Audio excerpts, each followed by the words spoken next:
Hello नमस्कार दोस्तों, स्वागत है आप सबका अमित क्लासेस आगरा के स्टडी प्लेटफॉर्म पर। दोस्तों आज की ये जो वीडियो है वो सीटेट ईवीएस की वीडियो है दोस्तों। और इस वीडियो में हमने टॉप 30 प्रश्नों को शामिल किया हुआ है, आप देख सकते हो। और ये टॉप 30 प्रश्न जो है दोस्तों बिल्कुल एनसीईआरटी पर बेस्ड प्रश्न है दोस्तों।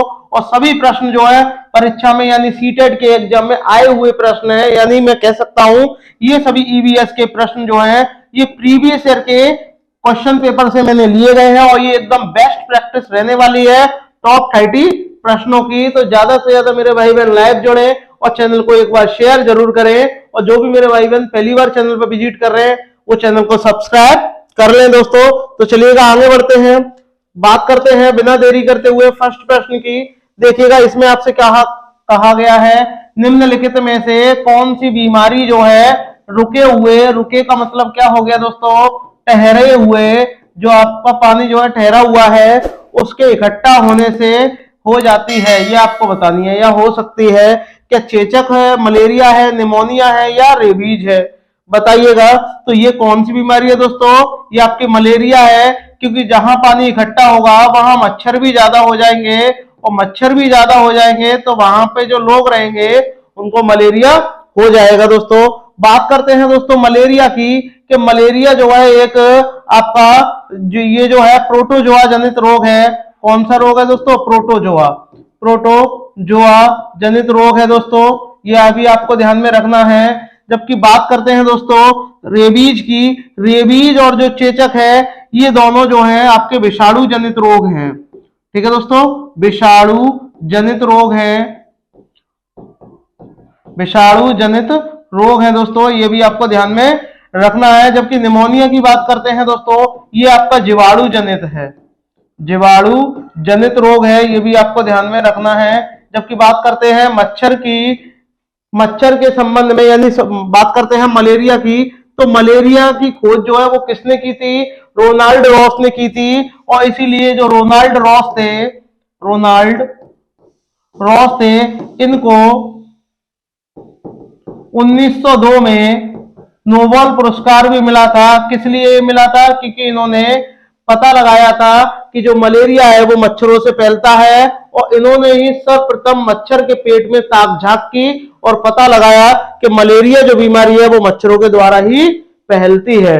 ठीक है दोस्तों, तो इतनी सारी जो भी इसकी जानकारी थी वो मैंने इसमें शामिल कर दी है दोस्तों, तो आप नोट कर लीजिएगा। चलिएगा आगे बढ़ते हैं, बात करते हैं प्रश्न नंबर सेकंड की। और प्रश्न नंबर सेकंड में देखिएगा आपसे क्या बोला है, यहां आपसे बोला है कि अंजलि की सहेली दांतों के यानी टीथ के क्षय से बचने के लिए, क्षय यानी रोग जिसको आप बीमारी भी कहते हैं, बचने के लिए निम्नलिखित 4 तरीके बताती है। अब ये 4 तरीके बताए हैं, आपको बताना है कौन कौन से तरीके इनमें से सही है, बताइएगा। दिन में 2 बार ब्रश करे, तो ब्रश करना तो भाई 2 बार अच्छी बात है, तो आप कहोगे पहला वाला तो हो जाएगा। और जबकि पहला वाला बी में दिया नहीं है तो ये वैसे ही गलत हो जाएगा। इस तरीके से करना दोस्तों, इनेमल कम ना हो इसीलिए बेसिज पहने जरूरी नहीं है। बी वाला गलत हो गया तो बी वाला आपका इसमें दिया हुआ है, ये गलत हो गया।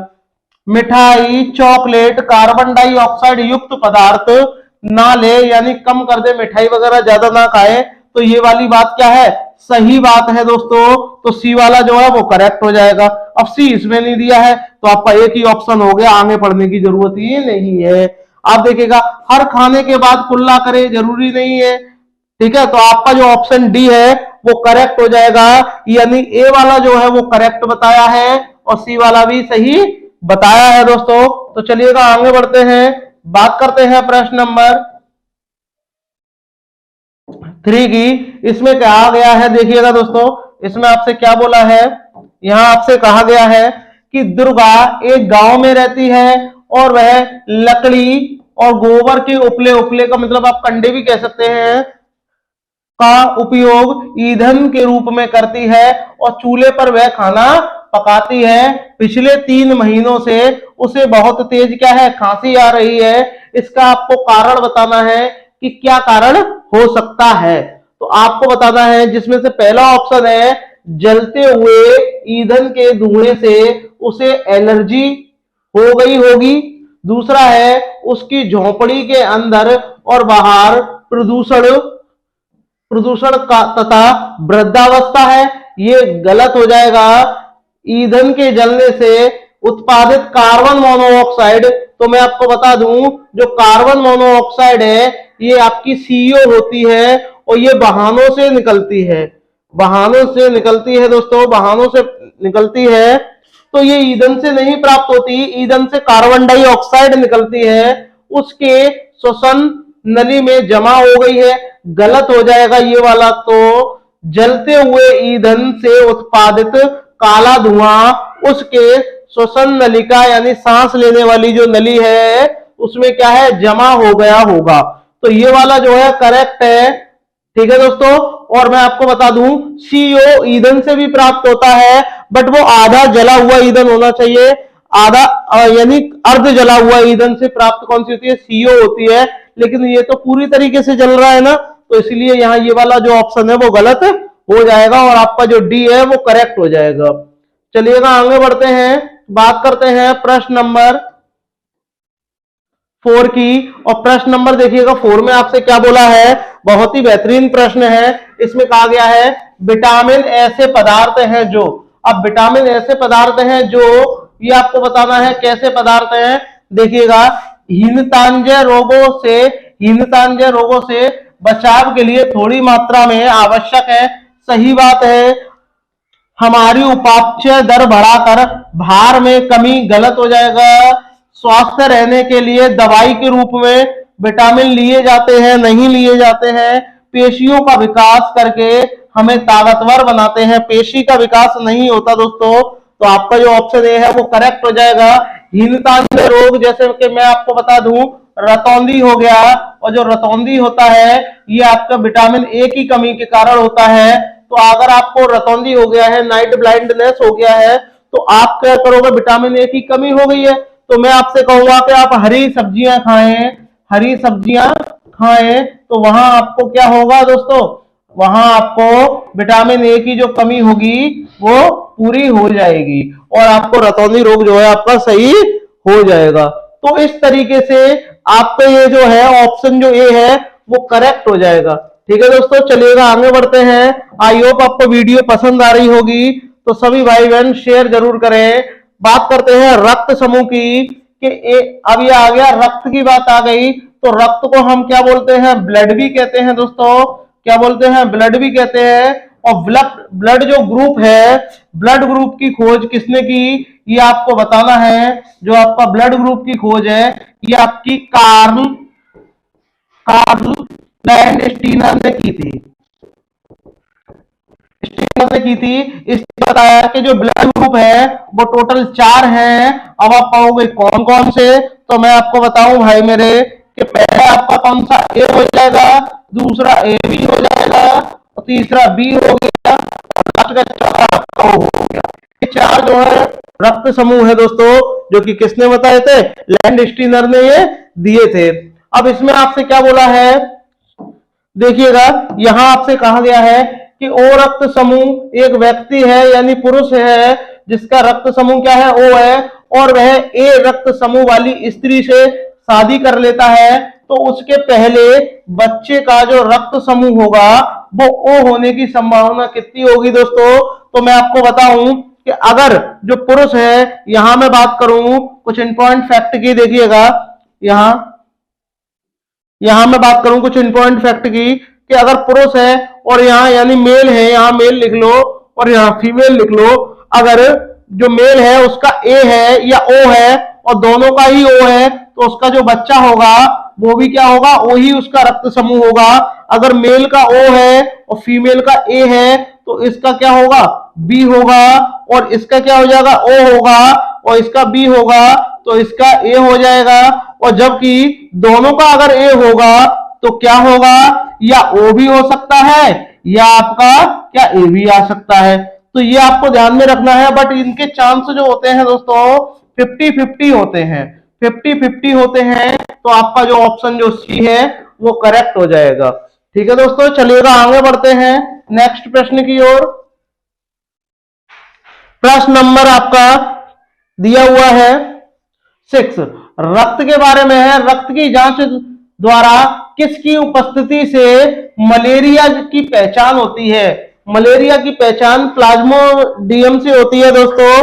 तो लाल रक्त कोशिकाओं में मच्छर अंडे नहीं देते हैं दोस्तों। लाल रक्त कोशिकाओं में मलेरिया परजीवी प्लाज्मोडियम होता है। इससे पता चल जाता है।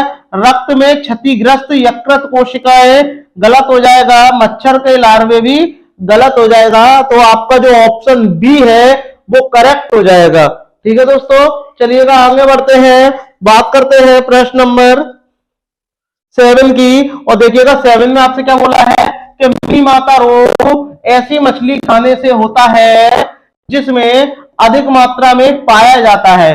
क्या पाया जाता है? कैडमियम पाया जाता है, आर्सेनिक पाया जाता है, पारा पाया जाता है, या ये सभी। तो मैं आपको बता दूं इसका राइट ऑप्शन क्या हो जाएगा? पारा हो जाएगा, क्योंकि ये मिनी माता रोग जो है वो पारे के कारण होता है। और ये सबसे पहले कहां देखा गया था? जापान में देखा गया था। जापान के एक शहर था, जापान का एक शहर है जिसका नाम क्या है? मिनी माता। ठीक है, मिनी माता है, और वहीं ये देखा गया था। बट कब देखा गया था? 1956 में देखा गया था। और इसी कारण इसका नाम क्या रख दिया था? मिनी माता रख दिया था दोस्तों। आर्सेनिक की कमी से कौन सा रोग होता है? इटाई होता है। ठीक है दोस्तों, इटाई होता है। ये भी आपको ध्यान में रखना है। तो चलिएगा आगे बढ़ते हैं, पारे की बात करते हैं। तो Hg होता है, इसको मरकरी भी कहते हैं। ठीक है, चलिएगा आगे बढ़ते हैं नेक्स्ट प्रश्न की ओर। बात करते हैं प्रश्न नंबर 8 की कि निम्नलिखित में से कौन सा स्वस्थ अस्थियों का मतलब क्या हो गया दोस्तों?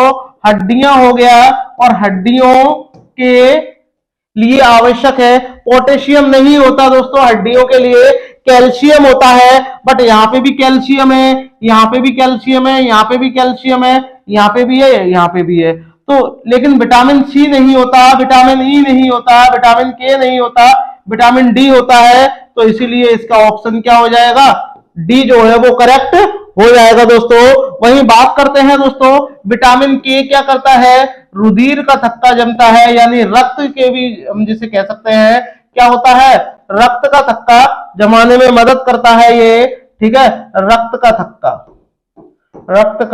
थक्का जमाने में मदद करता है। ये भी आपकी बात करते हैं तो खट्टे पदार्थों में ये पाया जाता है। ठीक है, खट्टे पदार्थों में पाया जाता है। विटामिन डी जो है आपका सूर्य से प्राप्त होता है। ठीक है, ये भी आपको पता होना चाहिए। चलिएगा आगे बढ़ते हैं, बात करते हैं प्रश्न नंबर 9 की।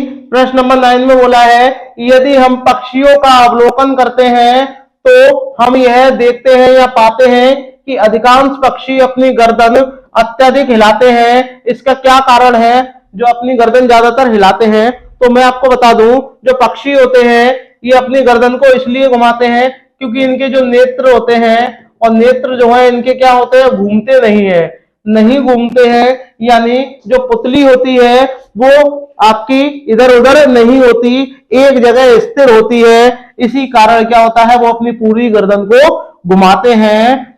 उनके नेत्र दो भिन्न भिन्न वस्तुओं को एक ही समय पर फोकस कर सकते हैं। बात सही है, बट यहां बात हो रही है हिलाने की, तो इसलिए ये गलत हो जाएगा। पक्षियों के दो नेत्र आंख होते हैं, वो तो होते ही है, ये भी बात ठीक है, बट यहां बात हो रही है हिलाने की बात हो रही है। उनके कान ढके होते हैं, गलत हो जाएगा। वैसे बात तो सही है, और वे उड़ सकते हैं, ये भी बात ठीक है पक्षियों के बारे में, बट बात यहां हो रही है आंखों के हिलने से, बात पूरी गर्दन के हिलने से बात हो रही है। अधिकांश पक्षियों के जो नेत्र होते हैं वो क्या है? स्थिर होते हैं, यानी एक जगह फिक्स होते हैं, और वह घूम नहीं सकते। इसी कारण वो पूरी गर्दन को ही घुमा लेते हैं। तो आपका ऑप्शन ए जो है वो करेक्ट हो जाएगा दोस्तों। ठीक है, वीडियो को शेयर जरूर करिएगा। बात करते हैं प्रश्न नंबर 10 की। और प्रश्न नंबर 10 में कहा गया, कोई किसान उर्वरकों और कीटनाशकों का अधिकतर उपयोग करके अपने खेतों में बार बार धान उगा रहा है। धान अगर बार बार उगा रहा है तो कोई भी खेती लगातार नहीं होती, उसको बीच बीच में चेंज भी करना पड़ता है। अगर धान बार बार उगाएगा तो भूमि जो है बंजर हो जाएगी। तो ऐसा करने से उसकी खेत की जो मृदा होगी वो क्या होगी, केवल शब्द जो है गलत हो जाएगा, जुताई के लिए उपयुक्त बन जाएगी, गलत हो जाएगा। ऑप्शन जो सी है बंजर हो जाएगी। क्या हो जाएगी, बंजर हो जाएगी। ये वाला जो ऑप्शन है वो करेक्ट हो जाएगा। बात करते हैं प्रश्न नंबर 11 की। और देखिएगा 11 में आपसे बोला है कि निम्नलिखित में से लेह और लद्दाख के मकानों की विशेषता आपको बतानी है कि इनमें से कौन सी विशेषता जो है वो करेक्ट है। तो नीचे से स्टार्ट करते हैं। लकड़ी के फर्श होते हैं, आप बोलोगे सही बात है। मिट्टी, पत्थर, मिट्टी और चूने से बनी दीवारें होती हैं, ये भी ठीक है। निचली मंजिल में कोई खिड़की नहीं होती, ठीक है दोस्तों। पेड़ के तनों से बनी लकड़ी की ढालूनुमा छत नहीं होती। तो आपका ए वाला जो है वो गलत हो जाएगा। ए इसमें है, ए भी इसमें है, ए भी इसमें है, कट गया। तो आपका जो ऑप्शन जो डी है वो करेक्ट हो गया। ओके दोस्तों, चलिएगा आगे बढ़ते हैं। यहाँ बहुत ज्यादा बर्फ पड़ती है, लेह लद्दाख में बहुत जो है कम वर्षा होती है, बट बर्फ ज्यादा होती है, काफी बर्फ के मैदान पाए जाते हैं। बात करते हैं प्रश्न नंबर 12 की। और 12 में देखिएगा आपसे क्या बोला है, डैश डैश डैश के लिए मछली घर यानी एक्वेरियम में हवा वाला पंप क्यों रखा जाता है, बताइएगा। पानी को साफ करने के लिए, पौधों को अधिक कार्बन डाइऑक्साइड उपलब्ध कराने के लिए, पौधे तो उसमें है ही नहीं है, तो ये वाले दोनों क्या हो जाएंगे, गलत हो जाएंगे। अधिक ऑक्सीजन को पानी में घुलने देने के लिए। तो आपका जो ऑप्शन जो डी है, सी है, वो करेक्ट हो जाएगा। मछली घर एक्वेरियम की शोभा बढ़ाने में गलत हो जाएगा। ऑप्शन जो आपका सी है वो करेक्ट होगा। चलिएगा दोस्तों, शेयर करते रहिएगा अगर आपको वीडियो पसंद आ रही हो। बात करते हैं प्रश्न नंबर 13 की। इसमें बोला गया है, जब एक मछली को पहले से उबला हुआ पानी है उसमें, लेकिन कमरे के तापमान पर ठंडा किए पानी से भरे एक्वेरियम में डाला जाता है तो वह मर जाती है। यानी पहले उसको गर्म किया है तो उसमें जितने भी कीटनाशक होंगे वो सभी क्या होंगे, नष्ट हो जाएंगे। और फिर उसको ठंडा करेंगे तो जब उसमें मछली डालेंगे तो मछली क्या होगी, मर जाएगी। इसलिए ऐसा इसलिए होता है क्योंकि मछली घर में का पानी कैसा हो जाएगा ये आपको बताना है। मछली के तैरने योग्य नहीं होगा, गलत हो जाएगा। ऑक्सीजन रहित हो जाएगा, नहीं हो जाएगा। मछली द्वारा पीने के योग्य नहीं, खनिज जो है रहित हो जाएगा। यानी जब आप उसको पानी को गर्म करोगे तो उसमें जो खनिज पदार्थ होंगे वो सभी क्या होंगे, नष्ट हो जाएंगे। और नष्ट हो जाएंगे इसीलिए जो मछली जो है उसमें मर जाएगी। ठीक है दोस्तों, ये आपको ध्यान में रखना है। प्रश्न नंबर 14। प्रश्न नंबर 14 में टाइटन किस ग्रह का प्राकृतिक उपग्रह है, यानी नेचुरल जो है आपका ये बताना है। नेचुरल जो है ग्रह है, टाइटन किस ग्रह का प्राकृतिक उपग्रह आपको बताना है। ठीक है, सैटेलाइट बताना है कौन सा है, वरुण का है, बुध का है, शनि का है या शुक्र का है। तो मैं आपको बता दूं ये किसका है, शनि का है टाइटन। और इसके कुल 82 प्लस उपग्रह है दोस्तों, 82 प्लस उपग्रह है, जिसमें से सबसे बड़ा जो उपग्रह है वो आपका टाइटन है। और ये दूसरे नंबर का सबसे बड़ा उपग्रह है, दूसरे नंबर का सबसे बड़ा ग्रह है, दूसरे नंबर का बड़ा ग्रह है। ठीक है, बड़ा ग्रह कौन से दूसरे नंबर का है दोस्तों, क्योंकि पहले नंबर पे कौन आता है, ये आपका बुध आता है। और बुध जो है वो पृथ्वी के सबसे ज्यादा नजदीकी ग्रह है। पूछा जाएगा सबसे नजदीक का ग्रह जो है वो कौन सा है, नजदीकी ग्रह कौन सा है दोस्तों, सूर्य के, वो कौन सा है, आपका बुध है नजदीकी ग्रह। और जबकि बात करते हैं शुक्र की तो इसे पृथ्वी की जुड़वा बहन भी कहा जाता है। पृथ्वी की जुड़वा बहन जो है कहा जाता है। और सुबह और शाम का तारा भी कहा जाता है। ठीक है, सुबह और शाम का तारा भी कहा जाता है। ठीक है, ये भी आपको पता होना चाहिए, सुबह और शाम का तारा भी कहा जाता है। तो आपका ऑप्शन जो आपका सी है वो करेक्ट हो जाएगा। ठीक है दोस्तों, आगे बढ़ते हैं। बात करते हैं दोस्तों प्रश्न नंबर 15 की। देखिएगा इसमें आपसे कहा गया है, नदी से संबंधित है। नदी बांधों से उत्पन्न जल विद्युत के होने के निम्नलिखित में से कौन सा कथन सत्य नहीं है। अब आपको नेगेटिव वाले चाहिए कि इनमें से कौन सा जो है वो सत्य नहीं है। जल विद्युत सुविधाओं से बड़े पर्यावरणीय प्रभाव हो सकते हैं, सही बात है दोस्तों, तो ये करेक्ट बात है। बांध स्वदेशी लोगों को अपनी नदी की जीवन रेखाओं से अलग करते हैं, सही बात है। बांध टिकाऊ विकास को प्रोत्साहित करते हैं, ये क्या है, ये रॉन्ग है यहाँ, और रॉन्ग है। यह है पानी और हवा को प्रदूषित नहीं करता, ये भी सही बात है। बट आपसे गलत वाला पूछा था, तो गलत वाला जब पूछेगा आपसे, जब आपसे गलत वाला पूछेगा तो जो सही होंगे वो गलत होंगे, और जो गलत होगा वो आपका करेक्ट हो जाएगा। तो आपका जो ऑप्शन सी है वो करेक्ट हो जाएगा दोस्तों। चलिएगा आगे बढ़ते हैं नेक्स्ट प्रश्न की ओर। बात करते हैं प्रश्न नंबर 16 की, और देखिएगा 16 में आपसे क्या बोला है, बहुत ही बढ़िया प्रश्न है दोस्तों।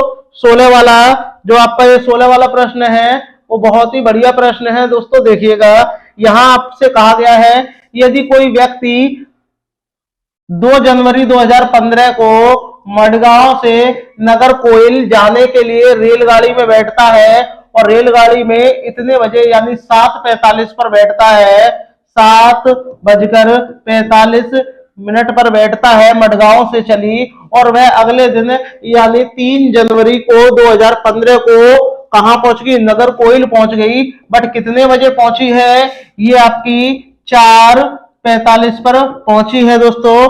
तो पूरी दोनों स्टेशनों के बीच की जो दूरी है, जो आपकी डिस्टेंस है, वो कितनी दे रखी है, आपकी 11:40 दे रखी है। और रेलगाड़ी की आपको औसत चाल बतानी है, तो सबसे पहले आप क्या निकालोगे मेरे भाई, इसका समय निकालोगे। तो रेल का जो समय होता है वो 24 घंटे का होता है दोस्तों, ठीक है दोस्तों। तो इसको पहले ये देखो कि 24 घंटे होने में कितना समय लगेगा, तो इसमें से पहले आप जब इसको घटाओगे तो आप यहाँ इस तरीके से घटा लो, 24 डबल 0 और 7 और ये 45, और जब घटाओगे तो यहां से एक हासिल लोगे तो 60 हो जाएगा, क्योंकि 1 घंटा इधर लोगे तो 60 मिनट, तो 15 मिनट इधर आ जाएगा। और 23 में से जब 7 जाएंगे तो आपका 16 आ जाएगा, और जब 16 आ जाएगा तो इतना समय ओवर और हो रहा है इससे, तो 4:45 जब आप इसमें जोड़ दोगे तो ये कितना हो जाएगा, 0 और 1 घंटा इधर आके कितना हो जाएगा, ये आपका 21 घंटे हो जाएंगे। तो आपका टाइम भैया कितना आ गया,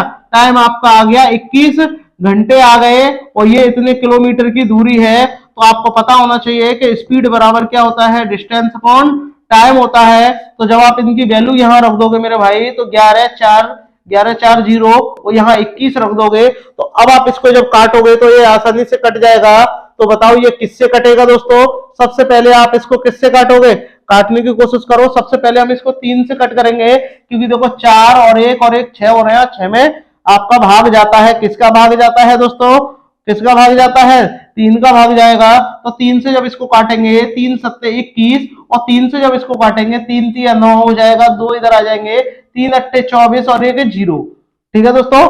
अब आप इसको और काटोगे तो कितना हो जाएगा, ये 7 से काट के देखो, 7 से कितनी बार जाएगा, 7 पंजे 35 हो जाएगा, 3 बचेंगे, 7 चौक 28, 7 चौक 28 हो जाएंगे, और 7 चौक 28 हो जाएंगे तो 2 बचेंगे, और 2 बचेंगे तो 7 दूनी 14, यानी 54 किलोमीटर कुछ आ जाएगा लगभग, ठीक है। लगभग आपको यहाँ लिखना है, तो आपका कितना 54 आ जाएगा। और 54 जो है आपका ऑप्शन जो आपका ए है उसमें दिया हुआ है, A for Amit classes Agra, क्योंकि एग्जैक्ट नहीं दिया है बट 54 बार तो है, ठीक है दोस्तों। तो चलिएगा आगे बढ़ते हैं नेक्स्ट प्रश्न की ओर। बहुत ही बेहतरीन प्रश्न है, स्क्रीनशॉट लेते रहिएगा। बात करते हैं प्रश्न नंबर 17 की, और प्रश्न नंबर 17 में आपसे बोला गया है, आपसे यहाँ कहा गया है कि एक राज्य के मानचित्र के एक सिरे पर यह लिखा हुआ है कि जो स्केल है वो 1 सेंटीमीटर में कितना है, 110 मीटर है। यदि मानचित्र पर किन्हीं 2 शहरों की बीच की जो दूरी है वो इतनी सेंटीमीटर मापी गई है, तो दोनों शहरों के बीच की वास्तविक जो दूरी होगी, यानी जो रियल डिस्टेंस होगी, वो अप्रोक्सीमेट यानी लगभग कितनी होगी। तो जब आप ये अप्रोक्सीमेट डिस्टेंस से अब निकालोगे तो आप पाओगे कि 1 सेंटीमीटर में हमको कहा गया है 110 आपका मीटर कहा गया है। तो आपका इतना सेंटीमीटर दिया हुआ, तो इसमें क्या होगा, तो आप क्या करोगे, इसमें इसका मल्टीप्लाई कर दोगे, 197 सेंटीमीटर इक्वल 110 इंटू 9.7 आपका मीटर हो जाएगा।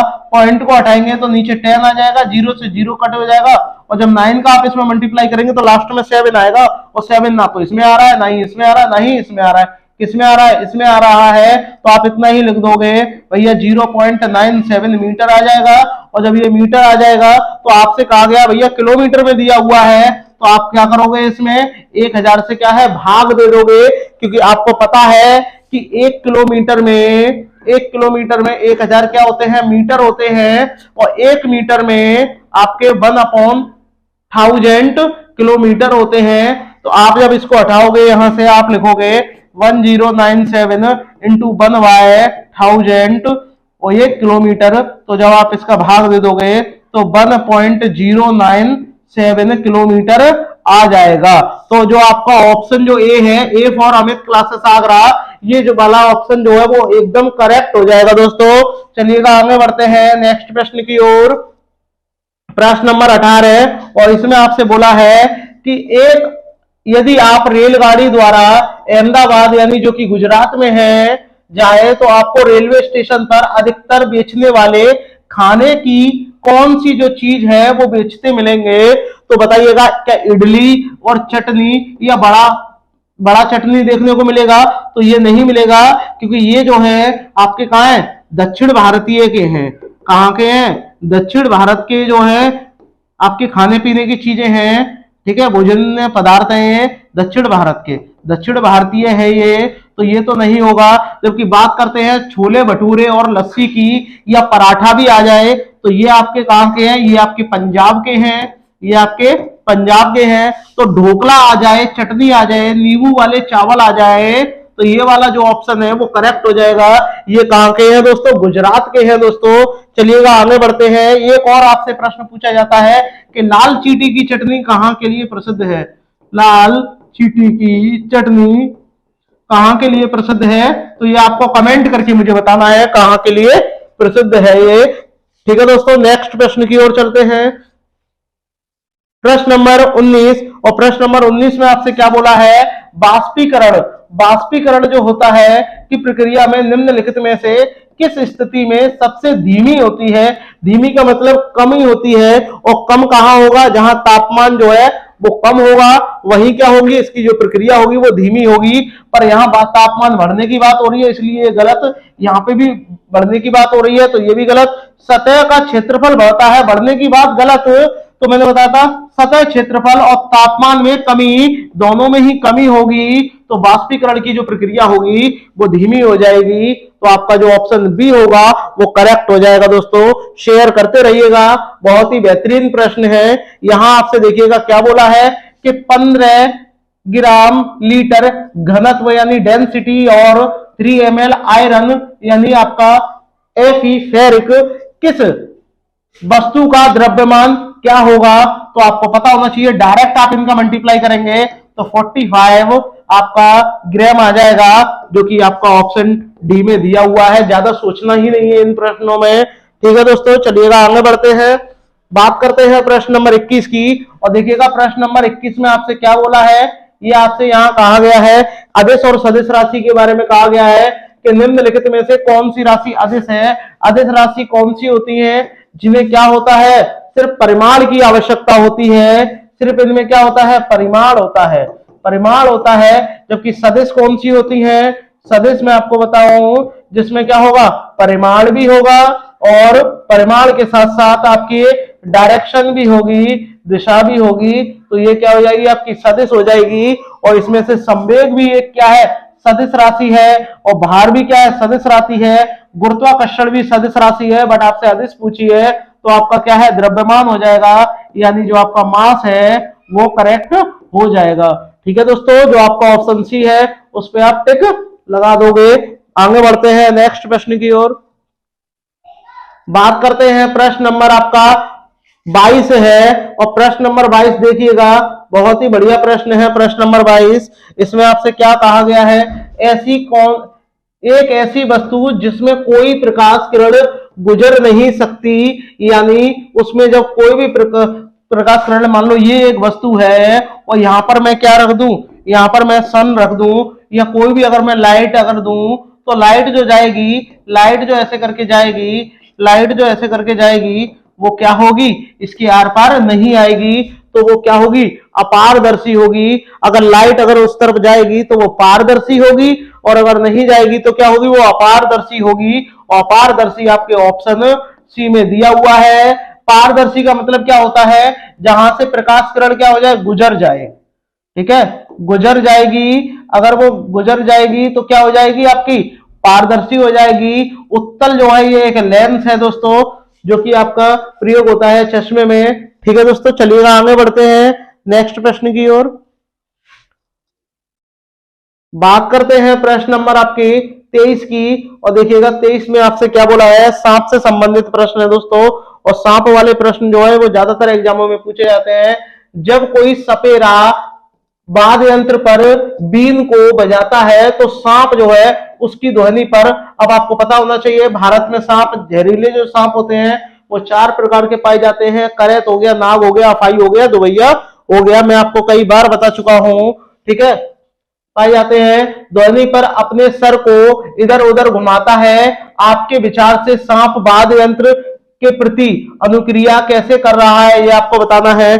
तो देखिए, सांप के कान तो होते नहीं है, वो तो त्वचा के कंपन द्वारा सुनता है, ठीक है दोस्तों। तो कंपन की जहां बात हो रही होगी वो ही सही होगी। अब देखो, ध्वनि सुनता है, सुनता तो वो है ही नहीं है, तुरंत काट दो, और ना ही सूंघता है। और ये वाद्य यंत्र को की गति देखकर ऐसा बिल्कुल भी नहीं है। उस वाद्य यंत्र द्वारा उत्पन्न जो ध्वनि के जो कंपन होंगे के प्रति अनुक्रिया करता है, और लोग समझते हैं कि सांप जो है नाच रहा है, वो अनुक्रिया करता है। तो आपका जो ऑप्शन बी है वो करेक्ट हो जाएगा दोस्तों, ये आपको पता होना चाहिए। और सांप का मीट कहाँ के लोग खाते हैं, ये आप कमेंट करके बताइएगा। अभी अभी मैंने आपसे एक प्रश्न पूछा था, वो प्रश्न क्या था बताइएगा कमेंट करके। आपने किसी ने कमेंट नहीं किया है। बात करते हैं दोस्तों प्रश्न नंबर 24 की, कि मच्छरों के प्रजनन की रोकथाम के लिए ठहरे पानी होता है, और उनका जो प्रजनन जो होगा उसको रोकने के लिए तेल डालने की सलाह दी जाती है। ऐसा इसलिए है क्योंकि, बताइएगा ऐसा क्यों है, ये आपको कमेंट करके बताना है। मच्छरों को तेल द्वारा आकर्षित किया जाता है। भाई आकर्षित करेंगे तो वो रुकेंगे ही नहीं, तो और ज्यादा आ जाएंगे। मच्छरों तेल द्वारा मरते नहीं है, मच्छर तेल की परत में फंस जाते हैं। ये वाला जो है वो करेक्ट है, फंस जाते हैं। क्यों फंस जाते हैं, क्योंकि पानी का जो द्रव्यमान होता है, जो घनत्व होता है वो कम होता है, और जब उसके ऊपर आप तेल जब छिड़क दोगे तो जब वो पानी से और ऊपर आएंगे तो उसकी जो सतह होगी उसमें क्या होंगे, फंस जाएंगे। तेल ऑक्सीजन की आपूर्ति को काट देता है, ऐसा बिल्कुल भी नहीं है, और प्रजनन थम जाता है, बिल्कुल गलत है। तो आपका जो सी है वो करेक्ट हो जाएगा दोस्तों। चलिएगा आगे बढ़ते हैं नेक्स्ट प्रश्न की ओर। बात करते हैं प्रश्न नंबर 25, निम्नलिखित में से कौन सा कच्चे तेल यानी पेट्रोलियम के उत्पादक है, आपको बताना है। क्या बिहार है, बिहार नहीं है। बॉम्बे है, बॉम्बे है बट पश्चिम बंगाल नहीं है। असम भी है लेकिन उड़ीसा नहीं है। गुजरात और तमिलनाडु दोनों है, तो ये आपका करेक्ट हो जाएगा। इनके साथ आपका क्या असम भी होता है दोस्तों, असम भी है, और ये आपका बॉम्बे हाई हाई, ठीक है, ये भी आपको ध्यान में रखना है। बॉम्बे जो हाई है ये भी कच्चे तेल के उत्पादन के लिए प्रसिद्ध है, ठीक है दोस्तों। चलिएगा आगे बढ़ते हैं, बात करते हैं नेक्स्ट प्रश्न की, प्रश्न नंबर 26। और प्रश्न नंबर देखिएगा 26 में आपसे क्या बोला है, प्रश्न नंबर 26 को मैंने थोड़ा बड़ा कर दिया है। देखिएगा इसमें कहा है, निम्नलिखित में से क्या पेट्रोलियम से प्राप्त नहीं होता। अब पेट्रोलियम से प्राप्त क्या नहीं होता वो आपको बताना है। क्या ग्रीस नहीं होता, आप कहोगे होता है, डीजल भी होता है, मोम भी होता है, इसके साथ साथ अगर आपका केरोसिन तेल आ जाएगा वो भी होता है, ठीक है दोस्तों। केरोसिन तेल भी जो है आपका पेट्रोल से ही प्राप्त होता है दोस्तों, केरोसिन तेल। जबकि बात करें कोयला जो है ये आपका पेट्रोलियम से प्राप्त नहीं होता। तो आपका राइट ऑप्शन क्या है, जो बी है वो करेक्ट हो जाएगा। कोयला जो है पृथ्वी की भूपर्पटी यानी अवसादी चट्टान से प्राप्त होता है, अवसादी चट्टान से निकाला जाता है, ठीक है, चट्टान से प्राप्त होता है या निकाला जाता है, ये आपको ध्यान में रखना है। तो आपका जो ऑप्शन बी है वो करेक्ट हो जाएगा दोस्तों।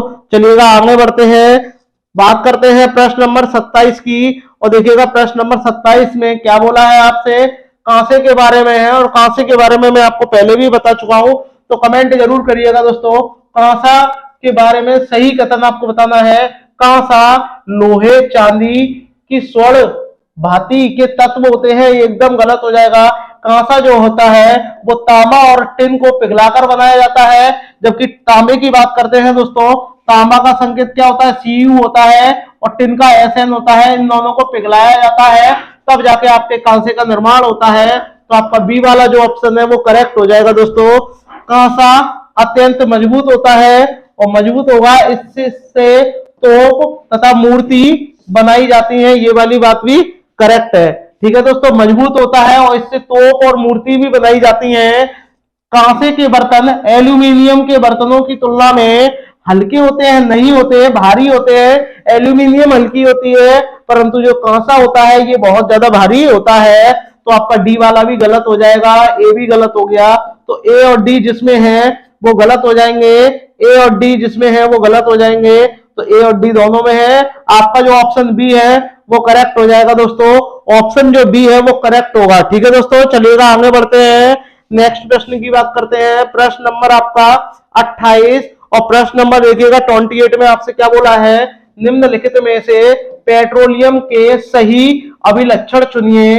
अब पेट्रोलियम के क्या लक्षण होते हैं, हम पेट्रोल की कैसे पहचान करेंगे, इसके बारे में आपके जो लक्षण है ये आपके चुनने हैं। देखिए, अच्छी गंध होती है, गलत, उसमें से बदबू आती है। पतला तो होता ही नहीं है, बिना गंध, गलत हो गया।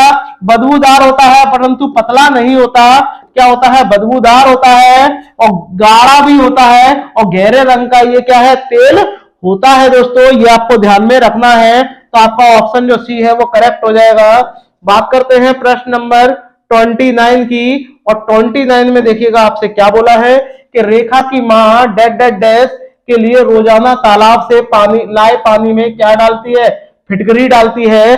फिटकरी का फॉर्मूला क्या होता है दोस्तों, K2SO4 K2SO4 Al2SO4 का और ये होल थ्राइज डॉट 24H2O होता है। किसका फॉर्मूला होता है, ये फिटकरी का होता है। इसको पोटास एलम भी कहते हैं दोस्तों। ये पानी को रंग रहित नहीं करती, पानी का तो कोई रंग ही नहीं होता। हल्के निलंबित अपद्रव्यों को अपसादित करने में करती है दोस्तों। ऑप्शन जो आपका बी है वो करेक्ट हो जाएगा। कठोर जल को मृदु एवं नव जल में परिवर्तित करने के लिए, गलत हो जाएगा। पानी में मौजूद रोगाणुओं को खत्म करने के लिए, ऐसा बिल्कुल भी नहीं है। क्या हो जाएगा, इससे क्या होगा, पानी में जो अपद्रव्य होंगे वो अपसादित हो जाएंगे, और इसीलिए क्या है, फिटकरी ये डालती है। तो आपका जो ऑप्शन बी है वो करेक्ट हो जाएगा दोस्तों। चलिएगा, शेयर करते रहिएगा दोस्तों। बात करते हैं प्रश्न नंबर 30 की। और प्रश्न नंबर 30 में आपसे क्या बोला है कि इंद्रधनुष में बैंगनी और जामुनी के बाद कौन सा रंग आता है, ये आपको बताना है। तो बात जब आती है इंद्रधनुष की, तो इंद्रधनुष में टोटल दोस्तों कितने रंग होते हैं, 7 रंग होते हैं। और उन 7 रंगों का क्रम जो है वो क्या है दोस्तों, मैं आपको बता दूं। आपकी इसकी एक ट्रिक होती है, वो आपने हाई स्कूल में भी पढ़ी होगी। वो क्या होती है, बे जा नी ह पी ना और ये ला, ये आपको ध्यान में रखना है। बे से बना लो बैगनी हो गया, बैगनी हो गया। और जा से बना लो क्या, जामुनी, और जामुनी हो जाएगा। और नी से बना लो नीला, ठीक है। और हा से बना लो हरा, और फा से पी से बना लो पीला, और ना से बना लो नारंगी, नारंगी हो जाएगा। और ला से बना लो लाल।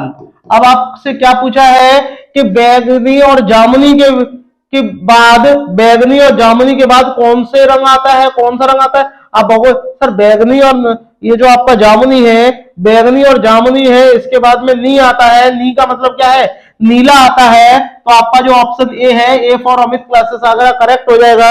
इसको हम शॉर्ट में बिब जॉयर भी कह देते हैं, ठीक है दोस्तों, बिब जॉयर भी कह देते हैं। ये भी आपको पता होना चाहिए, ठीक है दोस्तों। चलिएगा आगे बढ़ते हैं नेक्स्ट प्रश्न की ओर। आई होप दोस्तों आपको वीडियो पसंद आई होगी। अगर पसंद आई हो तो सभी भाई बहन शेयर जरूर करिएगा दोस्तों। और अंत में दोस्तों आपके लिए थैंक्स फॉर वॉचिंग दोस्तों।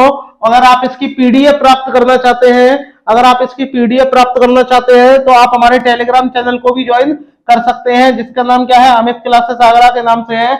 वहां पर आपको इसकी निःशुल्क पीडीएफ, बहुत सारी स्टडी से रिलेटेड काफी सारी आपको वीडियोज भी मिल जाएंगी दोस्तों। और अगर व्हाट्सएप ग्रुप को ज्वाइन करना चाहते हो तो इस वाले व्हाट्सएप, जब आप पीडीएफ डाउनलोड करोगे वहां आपको लिंक मिलेगा, और उस लिंक पे जब आप क्लिक करोगे तो आपको इसकी ग्रुप में ज्वाइन हो जाओगे, वहां पर भी आपको पीडीएफ प्राप्त हो जाएगी दोस्तों।